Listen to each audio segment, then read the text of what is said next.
Harambee! Neno hili si hivyo. Mambo ni matatu. Ladies and gentlemen, good evening and welcome back to our channel once again. Allow me to begin this video by asking you guys a very simple question. Is there any single thing you know that can actually stop William Ruto and Kalonzo Musyoka from working together again in 2027? Because from all indications, William Ruto is interested, very much interested in working with Kalonzo Musyoka. And according to my sources, William Ruto is even willing, if necessary, to appoint Kalonzo Musyoka as his running mate. So my question is, in your honest opinion, do you think there is anything which can stop William Ruto from working or stop Kalonzo Musyoka from working with William Ruto in 2027? Yesterday, William Ruto was in Ukambani. William Ruto had planned his Ukambani visit much earlier. The united opposition, led by Kalonzo Musyoka and Rigathi Gachagua, decided to also organize another event in Ukambani to counter William Ruto's event. As a matter of fact, it overshadowed William Ruto's event to an extent that President Ruto could not even address rallies in places he had planned earlier. Kulikuwa na matatizo hapa Ukambani pale mbeleni. Watu walikuwa wanasema hatutaki maendeleo, hatutaki soko, sio hatutaki affordable housing, hatutaki. Nikaita hawa maaskofu. Tunaelewana? Nikaita hawa maaskofu, wakakuja ofisini, nikawaambia maaskofu, sikizeni. Ukambani ni Kenya. Msijifanye watu wa upinzani kuliko wale wa upinzani. Nyinyi mnanielewa? Yes. Si nyinyi mlipigia kura Raila Odinga? Wengi wenu. Si ndio? Lakini huko Homa Bay, Migori, Siaya, Kisumu, tunajenga soko nyingi kwa sababu wamekubali mapema kuliko zile zinajenga hapa. Nyinyi bado mnapinga maana. Hiyo inaitwa nini?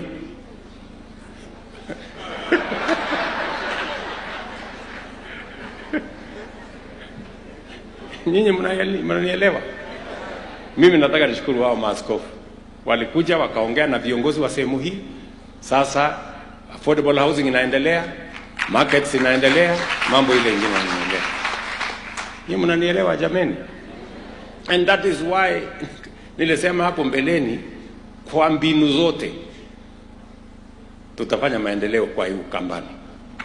Kwa sababu mimi siwezi kukubali sehemu yoyote ya Kenya ibaki nyuma. It is not right, it is not fair, it is not godly. But something happened during that visit. Kalonzo Musyoka responded to William Ruto because William Ruto had indicated that he had sent some bishops to go and talk to Kalonzo Musyoka with a view of working together.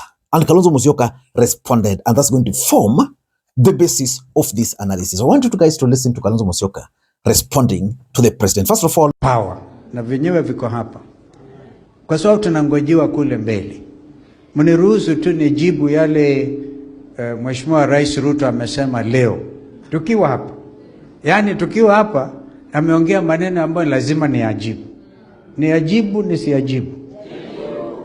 Amesema ametuma viongozi wa makanisa akiwa hapa Metabone. Amewatuma waje waongee na viongozi.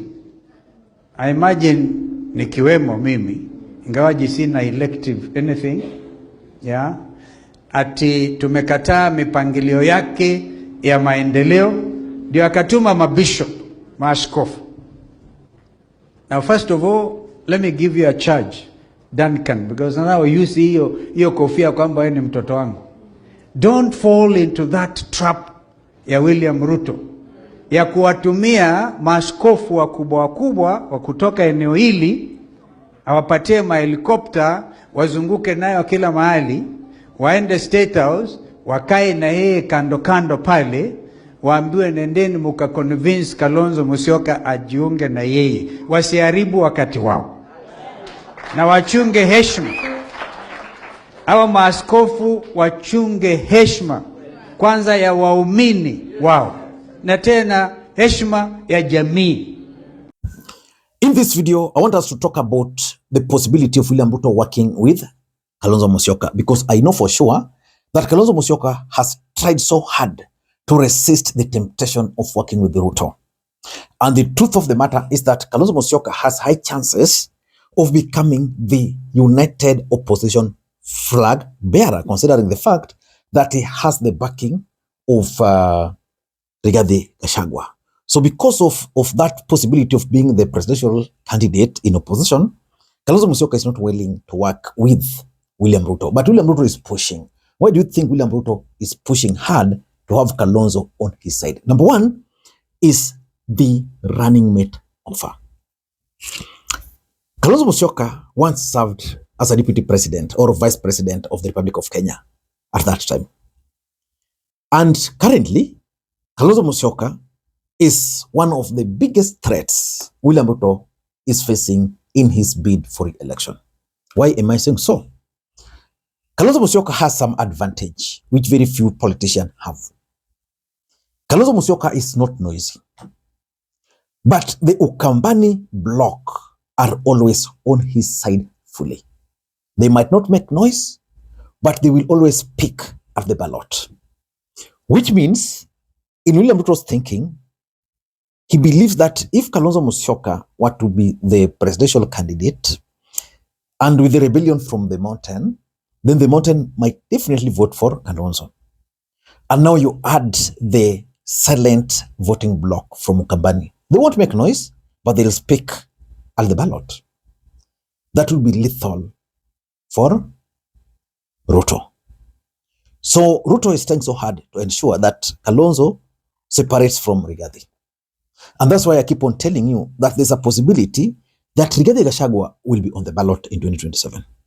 Because if the government will facilitate Rigathi Gachagua to become a presidential candidate, that's the only way now Kalonzo Musyoka's chances of becoming the president will be lowered. And Kalonzo will feel angry and bitter, and therefore his allies will try to persuade him to join Ruto. So what they are offering him right now is, look here, we have this running mate. We can give it to you. Because Kindiki is good, but the numbers he will bring is questionable. So the running mate offer is the reason why Ruto is trying to reach out to Kalonzo Musyoka. Number two, it is also an elaborate strategy to isolate Rigathi Gachagua. Sasa nimesikia huyu jamaa, hi cousins, akisema ati sisi hatuna akili. Ni kweli, kweli, that is true. Ile akili yeye anatafuta sisi hatuna. Hii ya wizi, ya kuiba kila kitu Kenya, hiyo akili hatuna. That is true. Hiyo hatuna. Hii ya kupanga uongo. Unajua alikuwa ananiita tukienda mkutano, sema wewe Rigiji kuja, wacha tupange maneno ile tutaenda kuambia watu. Anapanga uongo. Tunasikiza anasema hiyo uongo bado tosha, ongeza. Sasa hiyo akili mimi sina. Hiyo sina. If you are keen, Rigathi Gachagua is not working very closely with Fred Matiang'i. Why? Because Fred Matiang'i is being pushed by Uhuru Muigai Kenyatta. Most people believe that Uhuru Kenyatta is actually working from the background with William Samoei Arap Ruto.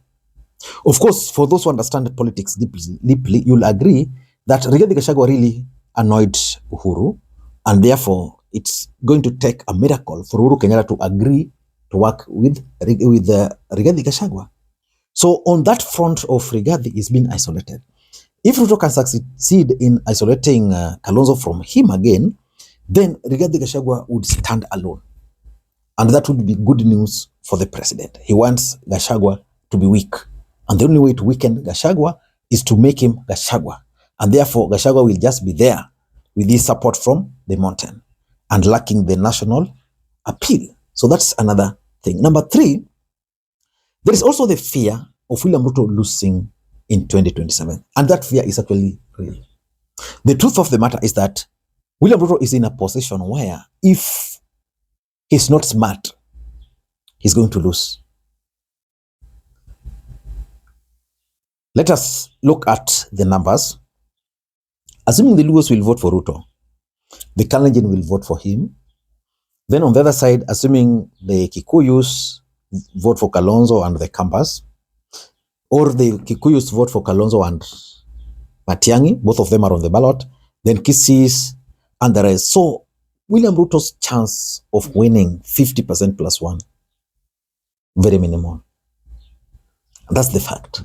William Ruto is now coming to his right senses that indeed, if I'm not careful, then I'm going to lose in 2027. Why don't I try reach out to Kalonzo? Why don't I try work with the church leaders to try to persuade him so that even if he doesn't support me now, then during a runoff, because I'm suspecting this country might go for a runoff, during the runoff, then I can easily now become the president. And number 4, there is something called the NIS, the National Intelligence Service. They have a lot of information. There is something they've told the president about Kalonzo and about Ukambani. And I think what they've told the president about Kalonzo and Ukambani and probably 2027 politics is the reason now they are trying to reach out to Kalonzo Musyoka. And lastly, the intention is also obvious, to try and disrupt the united opposition. How do you disrupt the united opposition? You create division, you create suspicion, you create mistrust. If Kalonzo had not responded to the president live there, probably this news would have emerged from somewhere else. And just like it happened to Amushomba, when he went to bury the father to Kimani Ichung'wah, you remember what happened to Amushomba? Mistrust. To an extent that right now she's crying, she's literally crying because nobody now trusts him. I don't know what you think.